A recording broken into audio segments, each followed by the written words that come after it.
Howdy guys, Bookie Laura here. I was recently, last weekend, watching the Dyslexic Reader's channel. Every Sunday I watch her novel tea chats video where she discusses an idea. And this week she discussed an idea and I enjoyed it as much as ever, but it just really made me feel that I wanted to kind of share my own thoughts and I felt like I had a lot to say. So I decided to do a discussion response video.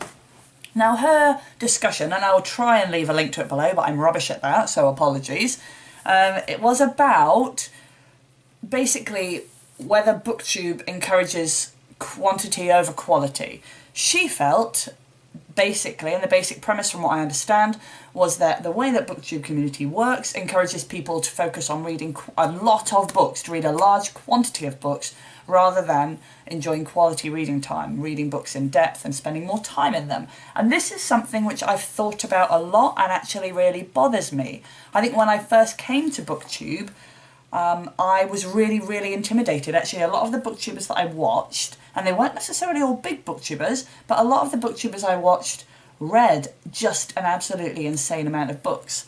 I think when I came along to BookTube, when I first started, I was only reading a couple of books a month, you know, 2, maybe 3 in a good month, and I was watching these videos of people who were producing, you know, who were reading, sorry, upwards of 10 books a month, and it just felt completely unachievable to me. And I think that there was an element that I was intimidated by that, and actually it put me off. I felt like I wasn't a good booktuber, and I think that potentially a lot of people feel that way, that actually sometimes there is too much emphasis on the number of books that you have read, and that can feel like that's the whole purpose behind BookTube, is to read a lot of books.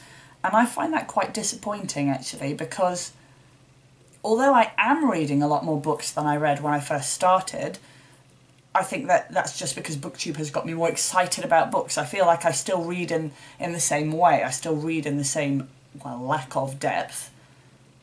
I don't read books to tick them off a list. I don't read books and think, oh, I must read this many books this month because that's the expectation. I've gone away from that, and it's been a really positive experience for me.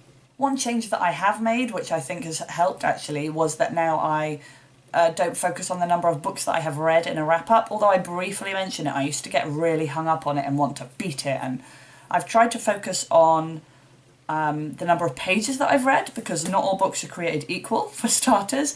And actually I've already toyed around with the idea for next year of actually looking at the quality of the books that I've read that month. So how many 5-star books have I read? How many 4-star books? So being a lot more, you know, my wrap-up's not being basically a summary of how good a reader I've been that month, but being a summary of the reading experience that I've had. And I think that is going to be, for me, a really good change in focus. It's not about, am I doing what I'm supposed to do as a booktuber? Am I doing what I'm supposed to do as a reader? But it's going to be more about, okay, have I enjoyed reading this month? Let's talk about that, because that is what we're supposed to be here for, because we all love reading.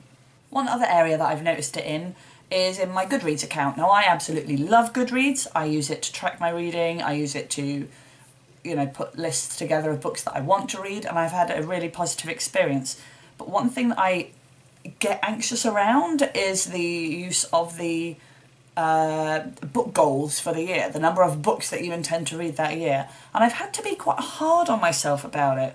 I think last year I had a goal of reading 50 books. That might not be true. I can't remember. It might have been 48. But anyway, whatever number of books it was, I remember that as I was reading throughout the year, I felt I was constantly checking in. It was telling me, oh, you're 2 books behind, or you're 1 book behind. And I felt like I really wanted to meet my goal, and that is a positive thing, which it was encouraging me to read more. But I noticed that I started to avoid longer books, and actually that's not what reading is supposed to be about. Reading is supposed to be about reading the stuff that you want to read, regardless of size, regardless of, you know, anything really, regardless of whether the genre is the one that everybody on BookTube is reading or not. It should be about what you want to read.